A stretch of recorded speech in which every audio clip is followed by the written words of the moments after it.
Look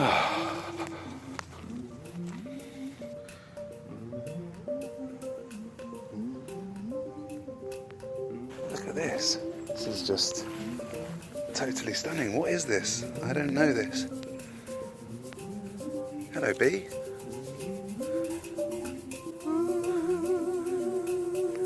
I don't really know how to tell you guys this, so I'm just going to say it. My friend Andy, his wife Emily, me and my partner Chloe, we got a farm. We got 10 acres of land.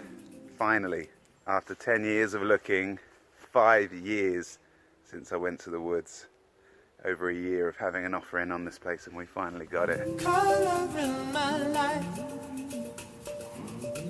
made me happy. Color in my life gives me joy.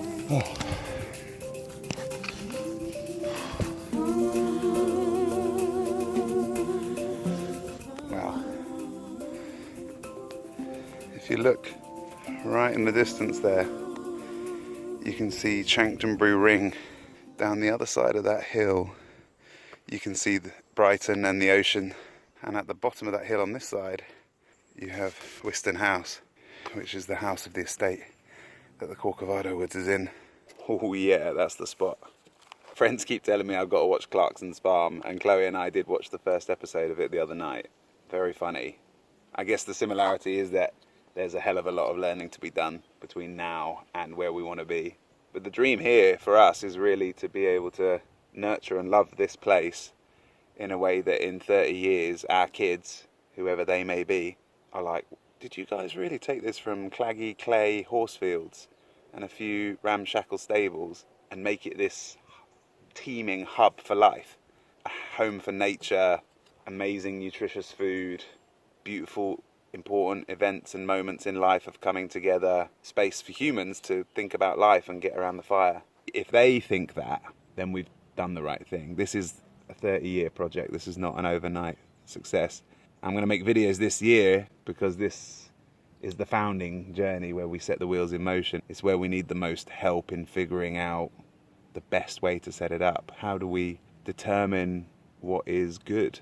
What good looks like? We want it to be an ideal, heavenly, beautiful place for people to enjoy and connect with the land, to eat its fruit and its vegetables, and to see nature buzzing at its finest. Is which ways of engaging with the land are more useful than others?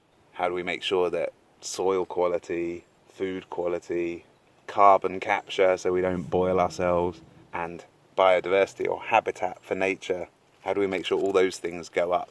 How do we measure that and make sure we know we've done a good job? So as these videos unfold, we'll figure it out more and more together, but there's going to be one hell of a lot of learning.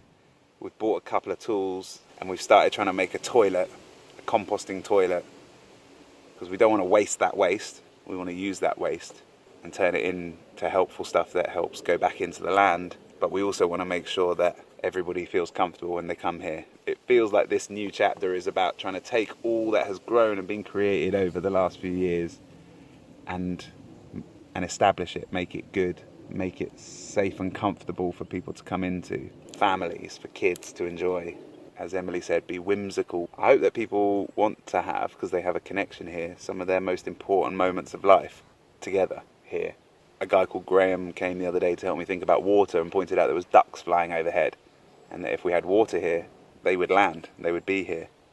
That feels exciting. Even though there's like 50,000 subscribers on this channel from years gone by, probably only about 500 of you watching this video.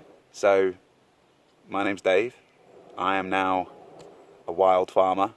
By the way, those two words are a bit juxtaposed, aren't they? The wild, the wilderness, the kind of the hunter-gatherer foraging, and the farmer, the straight lines, the orderliness, the dominion of man over nature. So how do we find a new way in Wilderness Farm? I guess that's the question I'll be asking. That's my role in this community. How do we find a new way that works for everyone and everything, that builds the most ideal picture possible, for us to have the most ideal moments possible, and for that to just spread out everywhere? So who are you? Where are you from? Tell me your name. Introduce yourself, please. Where are you from? Where are you watching from? Have you been sent here by the algorithmic gods because I put the right thumbnail and title on? Or are you a friend from 30 years ago? Did you join in Corcovado? Have you been to one of the events? Do you know anybody else around here? One of the key themes for me has been about listening. Like, the wood space was so quiet. And there's been much bigger plots we've looked at, 10 times the size. But what you can't replace is that quality of quiet. You can hear a couple of diggers in the background, but it draws me into the wind, draws me into the little bit of bird song. Since I got out of my first company in my 20s, I spent the next 5 years talking about and building around the idea of giving. Powerful force that goes beyond the normal transaction. But for me, the next few years is all about the power of listening. And it would take some convincing for someone to tell me that listening isn't the most powerful force in the universe. That's healing and generative, creative, transformative. So we get to explore that here. You'll meet all the other characters along the way, but I will be your tour guide because I'm the one that likes making YouTube videos sitting up a tree. And we'll see what exists. Who wants to come to Wilderness Farm? So yeah, 1 year learning how to wild farm. Right, let's go. I'll show you I'll show you around. If I can get bloody down. Add me on Instagram if you want this pine cone. I'll send it to you. So all around the edges on the neighbour's land, there is solid woodland, and I'll show you when you see the drone shots. But we have just a strip of it, about 10 metres worth. The woodland has these sort of different properties, and as you can tell with the fresh poo, we got a pack of deer around here. Don't you worry. Don't you worry about that. A nice clearing here. Imagine having a little woodland space, and it's strange when you look at it from the outside. It looks like this isn't much of an area, but when you're in here, you definitely feel protected. You're not in the farm anymore. You're definitely in the woods. I'm going to show you a couple of clips from when we first got the keys a few weeks ago. I don't have a good relationship with keys. Well, maybe that's about to change. Boom. Wow. No, perfect. We're in, babe. A bit of mains. Coffee, anyone? Goodness, nativity. Oh my goodness. And we've got a few bluebells.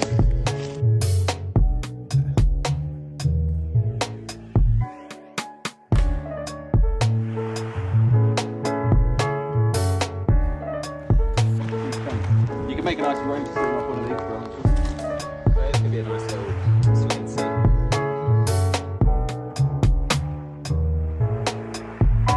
April's the traditional time to pick the blossoms.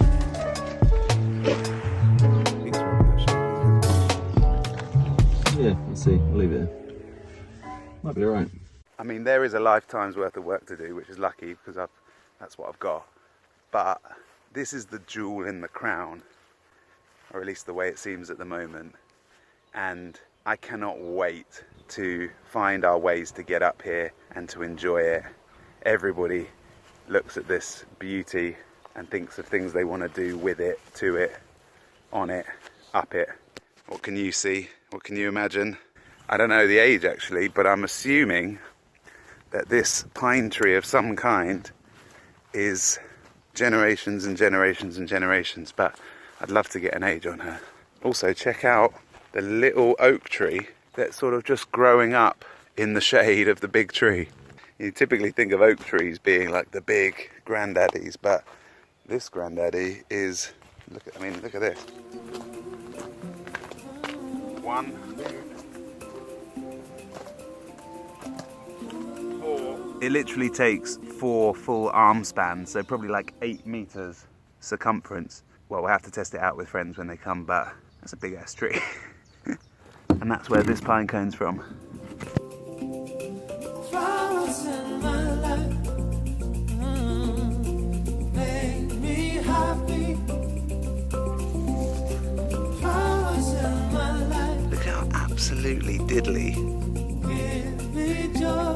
They're so squiggly. Look at them. Anybody know what they're called? They are mini, mini, mini.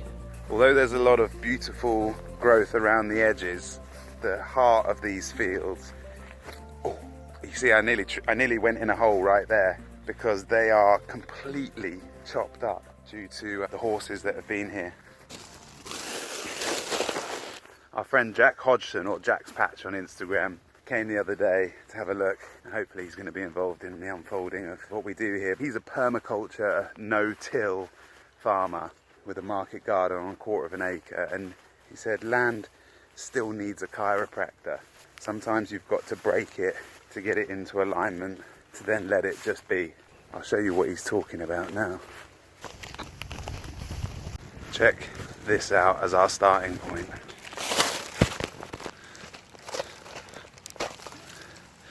It is just completely dry, harsh soil. No love, no attention, no care. Just trampled for years and years and years. Look at this. Look at the depth of the holes. It's just ankle breaker central, and it goes on for ages. Amazing, isn't it? I can show you the flourishing life around the edges. I could thumbnail this. What will I thumbnail? I don't know. Will I thumbnail the tree? Will I show you the beautiful colours that are around the edges? Or will I be like, no, dead, dry, barren, deserted land, watch us change it? I don't know what we'll choose yet. This is the reality of what lies underneath this land. This is probably one of the worst sections, but there are a number of sections like this, especially the part that we want to grow on, which I'll show you now, and then I'll explain what Jack's asked us to do. So this is the half-acre spot that we're thinking to grow food on. Well, how I interpreted what Jack said is that basically this land needs a face pack for a bit. Cucumbers on the eyes and you have the big scary face pack. It needs a face mask. He said till it, rotivate and roll it, and then we need to put a whole bunch of nutrients on it and then just let it sit for a little bit underneath a cover. We need to get a big tarpaulin like this that can cover the whole thing. That means we can put a load of nutrients under there and let it sit for the winter, restoring the soil. Before we do all that, I do want to measure everything to see where things begin and where they go from there. But isn't it just an amazing place to be? I'm going to put the drone up and show you around. Color in my life makes me happy. Color in my life gives me joy. Color in my life.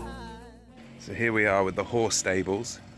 I'll do a guided tour in there another day and we can think about things in more detail, but Andy has gone and got us the scariest looking contraption, which is the rotavator, which is going to chop up the land. But I think we have to wait until it gets a lot wetter to do that.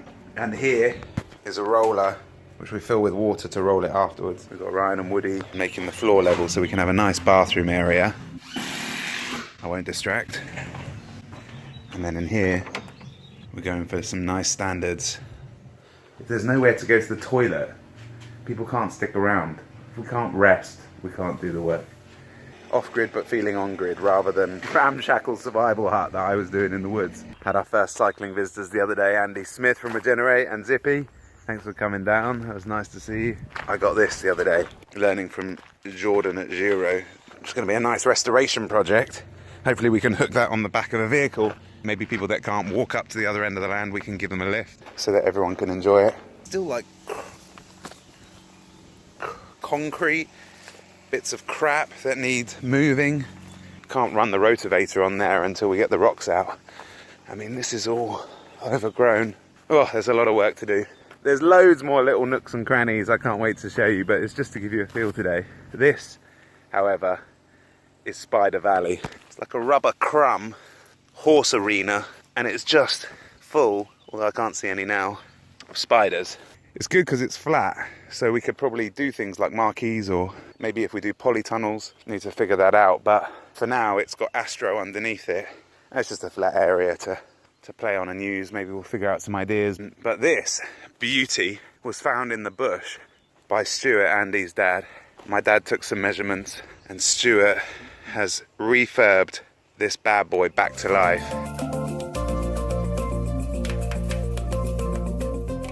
Yeah, massive thanks to Stuart for putting in the work to restore this bad boy. It's definitely about protecting the things that have been made, bringing them back to life, coming up with new ideas that we didn't know about 50 years ago. As Rick would say, in many ways there's nothing new under the sun, but there are some new tools. We've got some solar panels. So we want this to be regenerative. How does nothing get wasted? How does it all add into something else and make a beautiful experience? I've been talking to parents and saying, what would you need to be able to come here and enjoy it? And they were like, well, basically, playground for the kids to enjoy. I'm not going to lie, whenever I look at this hill, I just see the world's biggest slip and slide. But that's not what we should be thinking about now. Right now we should be thinking about how to make it good. How do we retain enough of the wild, yet also put it to work in a way that can sustain us? We need to drastically change how we create with land if we're going to survive this carbon and biodiversity crisis. If we're going to deal with uncertainty on a global scale. If we're going to stop giving all of our money to Russia for oil. If we can't use 10 acres properly, I'm not sure that we'll be able to use any bigger spaces properly either. I'm so pleased to be able to say that we're here, that we've arrived. Thank you so much, Andy, Emily, Chloe, for being so amazing. There's so much stuff we haven't talked about yet. The farm cam, the wildlife cameras. There's so much stuff to talk about. I cannot wait to learn and create with you. Take care of yourselves and look after each other. And I'll see you next week in Wilderness Farm.